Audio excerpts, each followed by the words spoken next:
Casio WS1400, or to be more specific, WS1400H-1AKC, and it cost that much with tax, about 23 bucks. This watch is about the same size as a W218. But yeah, size comparison right there. Quick run over of the features. We've got weekday, month, day, time, and press bottom left. Stopwatch ST. F60 means there are 60 memory locations that I'll get to in a minute. This is the recall screen, currently blank. This is normal when it's blank. I'll get to that in a second. That's recall. TR for timer with auto repeat. Nice. Have an alarm, and you have 3 alarms. Alarm number 1 has snooze on it. I'll get to that in a second. That's what the SNZ is for. That's what that means. Dual time, and that's it. Okay, setting this thing. Switching from 12 to 24 hours, usually the first question I get on this. You don't have to go into settings mode for that. You just press start, stop when you're viewing the time. And now it is 24-hour time. Now it's 12-hour. You know, back and forth at whim. If you want to mute the watch, as in you don't want to hear beeps when you press the buttons, but you still want to hear the alarm and the countdown timer, we just press and hold the bottom left here. Just keep on holding it. See down there? That little note cross out? Now when I go between functions, it does not beep. And if I want to bring it back, press and hold the bottom left again until that goes out. Okay. And just to go over the buttons real quick here, we have 1, 2, 3, 4, 5 buttons on this. This is a blank. There's no button here. It looks like there's a button there, but there's not. See, there's a button. That one's just a blank. So we know how to mute and unmute. We know how to switch from 12 to 24. Let me just describe this field up here before continuing. ALM is an indicator of alarm. SIG means hourly signal. Oh. Recall. That is for the recall screen, which I'll get to in a second. And SNZ for snooze. That is for alarm number 1 and only alarm number 1. Let's get to setting it. Press the top left and hold that until the seconds start to blink. Like that. On this very first screen while the seconds are blinking, we pay attention to these 2 buttons. Notice up here it says LT, and there are 3 little hyphens next to it. That means a 3-second afterglow. If I press lap reset from this screen, it changes to a single hyphen, which means 1.5 second afterglow when I press the light button over here. And if I change this to 3, it's a 3-second afterglow. That's what that means. We adjust the seconds by resetting to 0 by pressing start, stop.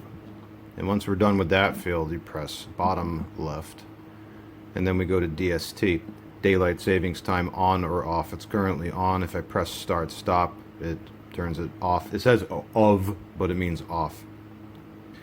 Press bottom left again to go to the hour. You can increment or decrement with start, stop, lap, reset. Press bottom left, go to the minute, increment, decrement. Press bottom left, we go to the year. Now, the thing to note about the date function on this watch, first of all, you cannot set the weekday. That is automatically set by this calendar.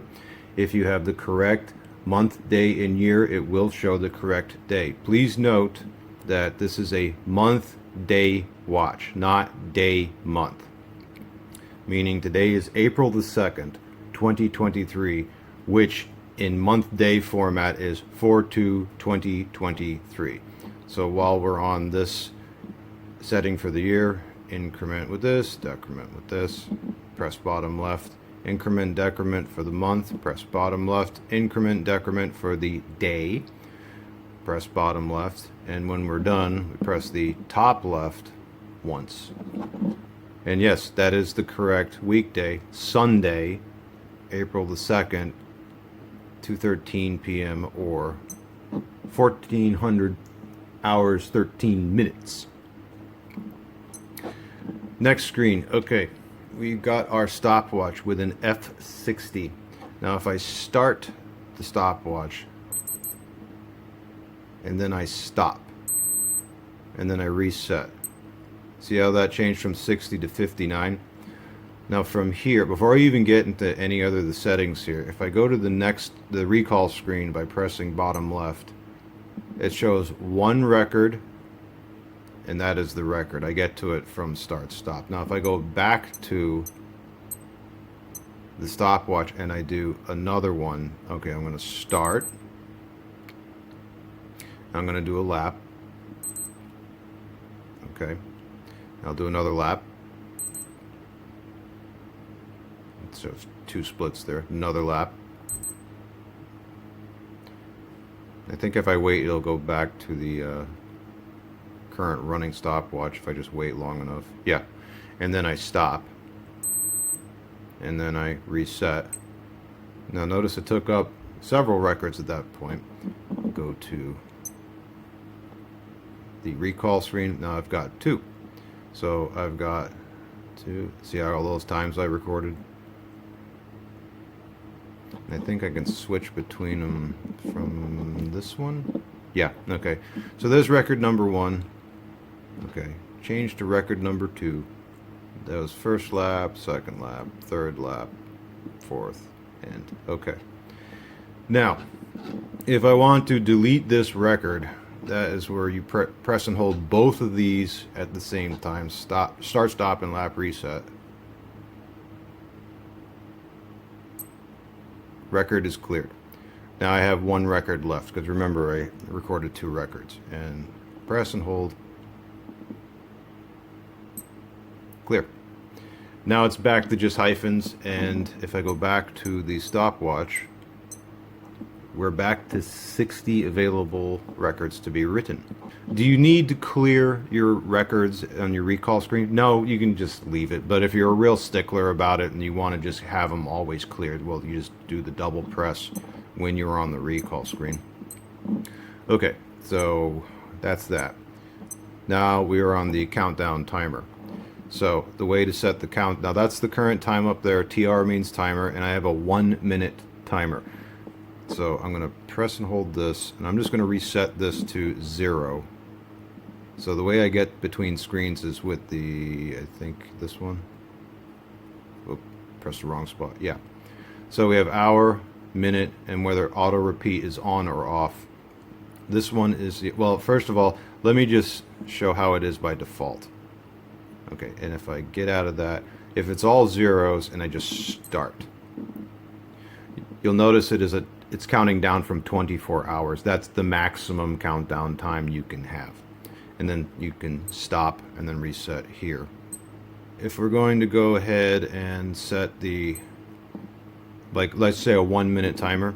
So I go to the other field by pressing bottom left, and then I add a minute, and then I press bottom left again, and then I will turn this on, which means, and see that little circle, 2 little arrows there, which means that what I can do is from this point start the timer. When it reaches 0, it will beep and automatically reset. And it is true that once you start a timer, you can go back to the main time. The timer is still running, so you don't have to be on the timer screen in order for the timer to continue to work. Still going. Stop, reset. Very good. Okay, so we got 3 alarms on this AL, and you get between the alarms by going 1, 2, 3, and so on. Now this screen, the 00, that is the hourly signal part, which you can set either to on or off. So if I press the top left to enable the hourly beep, where it'll beep 2 times at the top of every hour, note that SIG has a mark in it now. Let's show that up close. See, it goes out. Now it's on. That's only for hourly signal. And then if I go to alarm number 1, and if I want to set it, I press and hold top left, and I just set the hour and the minute here. So that's the hour. Press bottom left to go to minute. Okay, and once I'm done, I press that, and then you'll notice that the alarm has been enabled. Now here's the interesting thing about just alarm number 1 is that I can have it set to an alarm. If I press it again, alarm and snooze, and if I press it again, disabled. On alarm number 2 and 3, if I enable it, it will not, you'll notice that when I press this again, snooze does not come on, because snooze is only for alarm number 1. That's it. You can check to see which alarms you have enabled and disabled just by cycling through. So if, for example, I have number 3 alarm enabled but nothing else enabled, and if I'm cycling through, watch this top right field. So okay, signal is on, alarm number 1 is disabled, alarm number 2 is disabled, alarm number 3 is on. Okay, and if I get out of this, now this is a little different. When I'm viewing the regular time, what alarm tells me is that at least one of the 3 alarms are enabled. Let me just get back to main time there. That's what that tells me. Hourly signal is either on or off. Now if I go back to alarm, and let's just say I set alarm number 1 to on with snooze, and then get out of this, go back to the main timekeeping. Now I see, okay, I have hourly signal on, I have the at least one alarm enabled, and the snooze is also enabled. That's what that means. Recall screen only comes on when you're on that indicator, when you are on the recall, and then finally every single thing that can be filled in is filled in over here. Right. And last thing is we have a dual time feature that says DT at the top left. I actually, oh, it's 1 minute off. Let me set that. You can have whatever offset you want, and you can have DST on or off. So let me just put that yeah, 21. There we go. I have mine set so it just matches what the main time is. But if I wanted to have it say, do this, I don't know, 1 hour ahead. Okay, so now it's 1 hour ahead. That's the local time. That's the dual time zone you have, and you can go back to it at any time. Yeah, pretty easy. All right, let's get it back on the wrist. Oh, actually, before I put it on the wrist, good strap on this one. I do like, it's a little bit thicker. Again, if I compare this to, it looks the same as the W218, but it's actually not.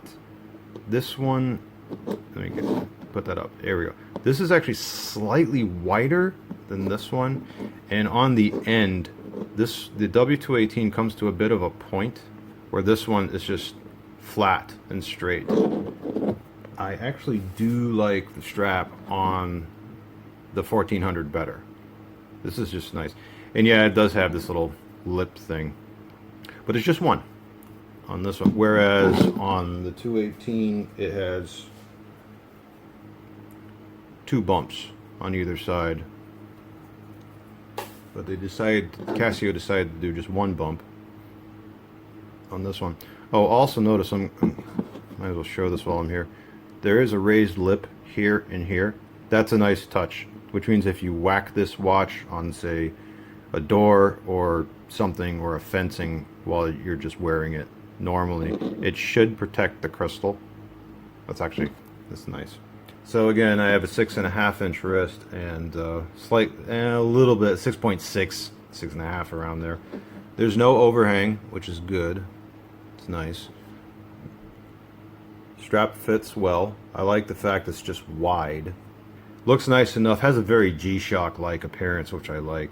Very legible, which I also like. And the reason that I may switch over to this one is mainly because Well, it's got features that the W218 just doesn't have. Now, it is true that with this W218, this has monster legibility. This is really, really easy to read, and it's very light, very comfortable. And yeah, I've worn this thing. It's got a few nicks in it. I mean, I don't baby this thing. I actually, you know, I do wear it.